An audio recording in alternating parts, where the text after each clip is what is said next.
Abdul Rahman Abdullah is an artist working with sculpture and installation. His work draws on animal archetypes to express the dialogue that exists between nature and culture. Central to this process is the way in which memory both inhabits and emerges from family spaces. His own experiences as a Muslim Australian of mixed cultural heritage provides a starting point to negotiate shared understandings of individual identity and social outlook in a multicultural Australia. Ladies and gentlemen, Abdul.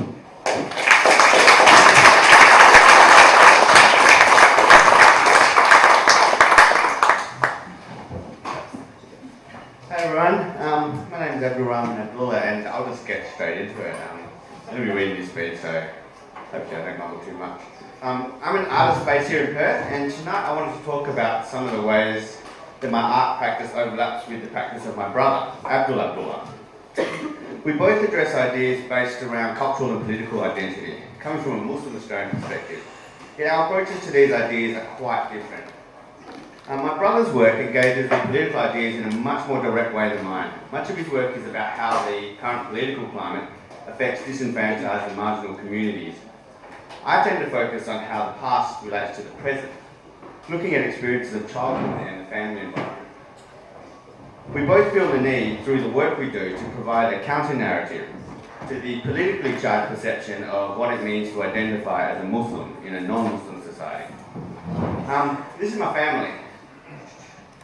Photo taken from my wedding last weekend. From the left, we have my older brother, Abdul Karim, my dad, Ibrahim, my beautiful wife, Anna, right there, myself, my mum, Maimuna, and my younger brother, Abdul Hamid, who is better known as Abdul Abdullah, and my older sister, Rabia.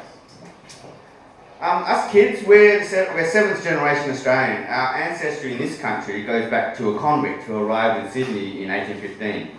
His name is Charles Blinman. He was a shoemaker from London who was sentenced to 14 years transportation after stealing 2 silver seals and a watch chain. He was 4'8" and arrived on board a transport ship, the Indefatigable. Our Australian background is fairly typical in many ways. Working class Protestants who served in World War I, World War II, drank a lot, made kids. Dad was a bit of a soul seeker who left Australia in 1967 and came back a Muslim with a new name, changed his name to Ibrahim Abdullah, and a beautiful Malay wife in 1971. My mum's family background in Malaysia is considerably fancier, with ancestry linked to the royal families in Johor, Selangor and Riau, and back to the old Luwu kingdom in South Sulawesi. My Malay family also served in World War I and World War II, didn't drink at all, and made far more kids. Dad was the 12th marriage proposal that Mum received and the only one she accepted. I'm going to focus on my brother and I now, the 2 artists in the family. I was born in Port Kembla, New South Wales in 1977, and my brother was born in Beckley, WA in 86. Ironically, these photos reverse those dates, but he did spend a while living in Bankstown going to a Muslim school in the mid-90s. We've both lived our entire lives in Australia and have shared some very similar experiences, while other aspects of our journeys have been very different. In my family, I'm the closest one to him in age, although there's a 9-year difference between us. And that age difference is something that has shaped our views of the world around us and impacted the way we communicate our experiences through the art we make. They were just some images from us growing up. Here's a kid who looked like that in 1990, and in 8-year gaps. That's the 3 brothers there. And finally, me and my brother in Georgia earlier this year.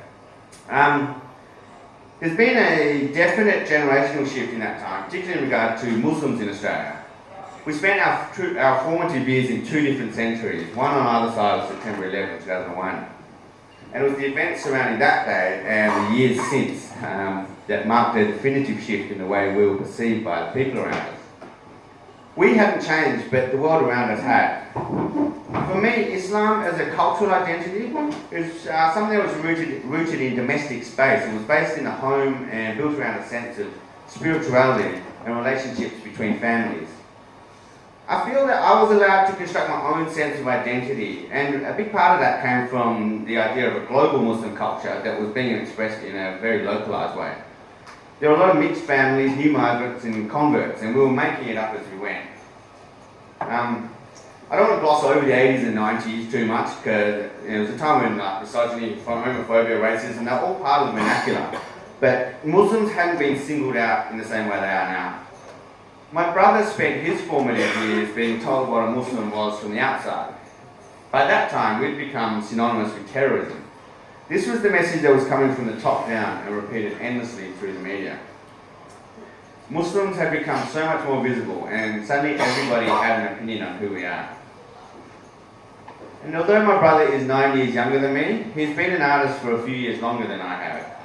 He graduated from Curtin in 2008 when he was 22, and I graduated in 2012 when I was 35, after a career in design and commercial sculpture. Both of us are full-time professional artists now. When I graduated from uni, we decided to undertake at least one project together each year.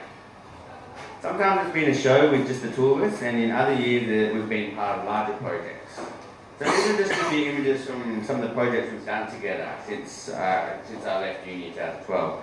So in 2013, we did a project called Project Home for the Underbelly Arts Festival. And I'm talking to Island in Sydney, and this included a residency on the island for a few weeks beforehand. So some of my work there, and some of my brother's paintings. 2014, we were part of a project called The List at Campbelltown Arts Centre. That also included a residency. And last year, we did the inaugural WA Focus exhibition at AGWA, WA Focus, Abdul Abdullah and Abdul Rahman Abdullah. That was the same work as I've shown at Underbelly, just sort of iterated in a different way. This year we were part of Here and Now, 16, Gen YM at Lawrence Wilson Art Gallery. And next year we're doing a show with Lebanese Australian artist called Khalid Sabsabi over at Pataka Art Museum in Wellington, New Zealand. Now, for this talk, I want to look at some specific works that my brother and I have done over the past few years that talk about different approaches to the same subject matter. The first area I want to look at was our names. This is our full names. My name is Abdul Rahman Ibrahim bin Abdullah, and my younger brother's name is Abdul Rahman Ibrahim bin Abdullah. It's a mouthful and it doesn't fit anywhere. Our names are a big part of who we are. They clearly identify us as Muslims and have played a huge role in our lives.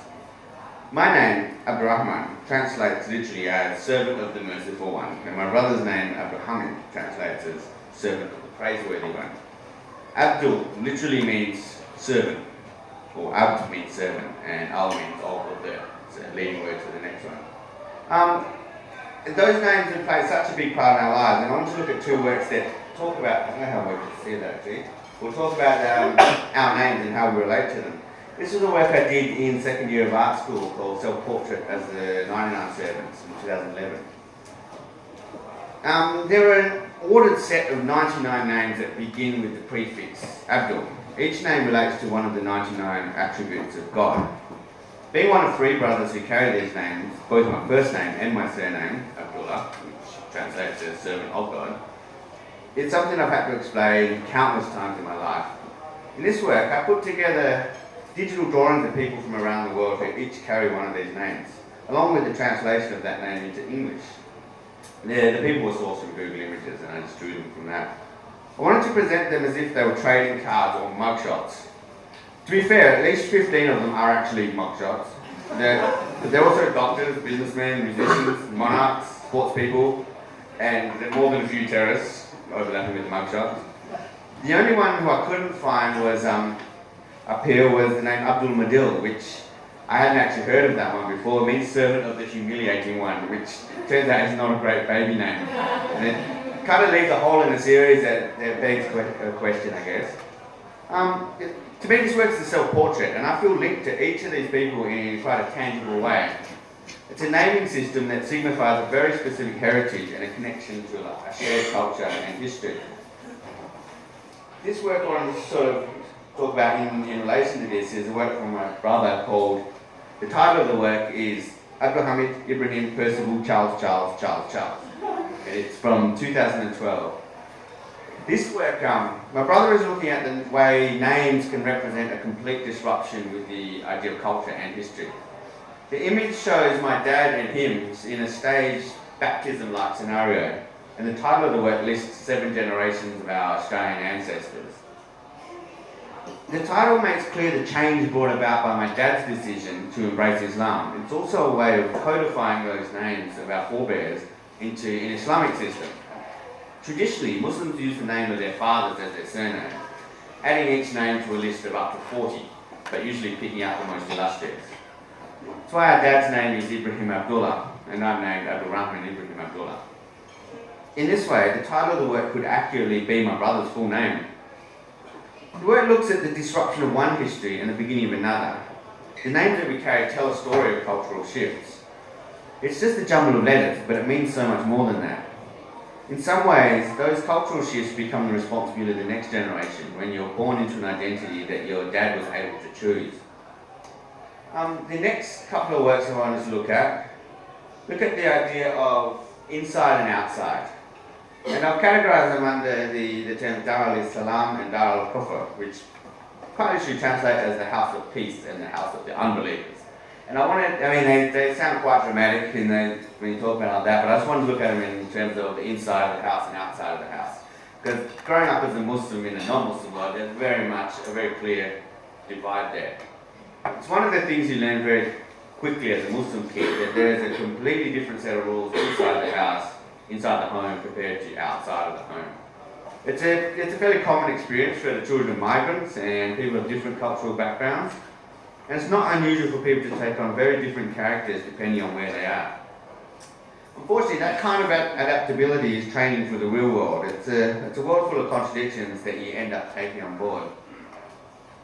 This is a work of mine from last year called In the Name. And with this work, I wanted to put an audience in close proximity with my own memory. During the 1980s here in Perth, halal meat just wasn't available in the shop, so Dad would slaughter and butcher sheep in the backyard of our family home in Big Park. It was a process of life and death that I was always a part of, something I shared with him under the assurance that it was the right way of doing things. Killing an animal to eat is never a pretty exercise, but it made me very aware that squirting arterial blood, guts and shit are part of the process if you want to be accountable. I kind of made it my role to befriend the sheep, to feed them and chat with them in their final hours. It made me feel better about the whole thing, and I liked the idea of a temporary pet. It was also something that I never spoke about outside of the family home, because I didn't want to be judged as barbaric and weird, and it was also fairly illegal, and still is. It was one of those early experiences of secrecy that would work both ways as I grew older. There are things that didn't leave the home and things that didn't enter it, at least as far as my parents knew. This work, which talks about a similar sort of subject from my brother, is called Father, Son, Mother. And it's a triptych from 2013. You notice most of the works I'm showing now from my brother are photographic works, but he works across painting and photography and a bit of performance and video, mainly painting and photography. In this work, my brother presents images of himself, my mum and my dad, in a triptych mirroring the archetypal Christian representation of the Trinity. They're dressed in very formal clothing, the way you dress to go to the mosque on special occasions. In this work, my brother talks about the trials of reconciling spiritual values with the more hedonistic generation of young Muslims that he grew up with. Mostly first generation kids with very different outlooks to their parents. The glow sticks describe parallels between the Sufi-based ideas of enlightenment through trance and prayer, and the fast-track escape route of party drugs. Growing up in East Cannington, so many of his Muslim friends fell into drugs and crime, often looking for an escape from conservative households that really didn't understand the world their kids were dealing with. It's another common experience across migrant communities, particularly when people are feeling threatened by negative assumptions and often reinforce their sense of community by adopting even more conservative values.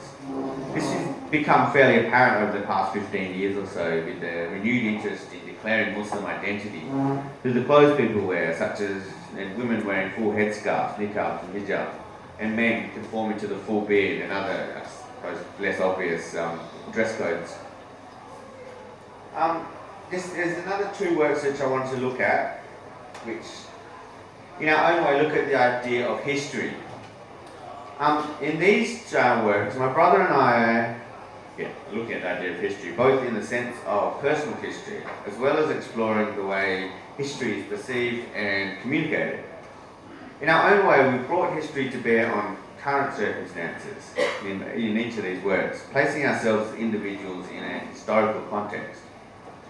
In many ways, these works are about creating our own relationship with the past and how it can be considered as an essential part of today. This is a work I made earlier this year for the Adelaide Biennial at the Art Gallery of South Australia. It's a work called Merantau. That title, Merantau, is a Malay word that means to leave home and seek your fortune. I made this work after travelling through Malaysia and South Sulawesi on a research trip with my dad. I was reconnecting with my family history and tracing back 18 generations to the 15th century.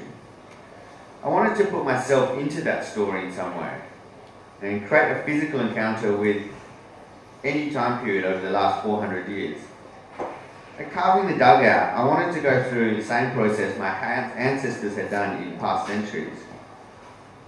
The rooster in the boat the rooster itself is a symbol of bravery and lineage in Southeast Asia, and placing him in the prow of the boat, I wanted to suggest that this is somebody who is seeking somewhere to put down roots. The rooster is also a reflection of foolish pride and the very male need to prove oneself all the time. Seeing myself as a part of that story was a way of recognising that the decisions made by individual people in the past have contributed to the life I lead today.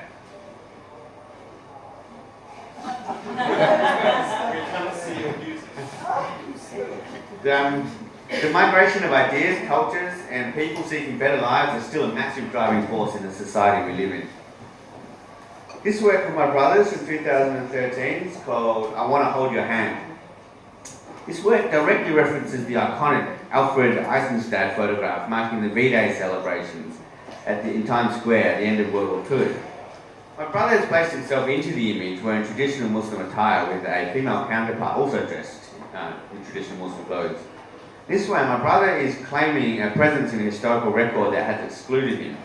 The clothing disrupts the image, removing it from a clear indication of a historical time frame, given that these clothes could exist in any period over the past few centuries. The image also subverts the commonly held perception of Muslims as a homogeneous mass of repressed, ultra-conservative human beings. It offers a sense of humanity and hope in a time of upheaval.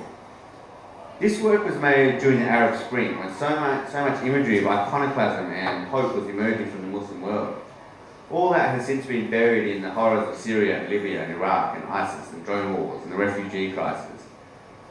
The title comes from their 1963 Beatles song, I Want to Hold Your Hand, which was their biggest selling single and an iconic entry point into the new era of civil rights and social change in the English-speaking world in the early 60s. It's another bitter irony given the return to right-wing conservatism that we're witnessing now. I feel as artists, we sit in a unique position to communicate some sort of truth about ourselves and about the world we live in without any obligation to anybody else's agenda. My brother describes the way he works as holding a mirror up to society, to let people see what he sees looking back at him, and to encourage dialogue and empathy between different communities. It's a political act to create works that expose the differences in how we see ourselves. And there are parallels across all the different communities in Australia that resist the home and away ideal. He has received his fair share of hate. There's a very vocal segment of society who wants us to fit their idea of Muslims as the bad guy. Unfortunately, it's not something that seems to be getting any better. And just when you think the rhetoric might shift, something else brings it right back. For me, I seem to be more concerned with pulling everything out of my own cupboards and laying them out to be seen by strangers. I feel like I need to document my own memories in order to find common ground. I want to tell stories that other people can see themselves within. It might be a little naive, but I hope people will find empathy in the shared experience of family and childhood, with all the hopes, fears and dreams that we drag into adulthood. It's like my brother and I are standing at the same window, but I'm looking in and he's looking out. Thanks everyone.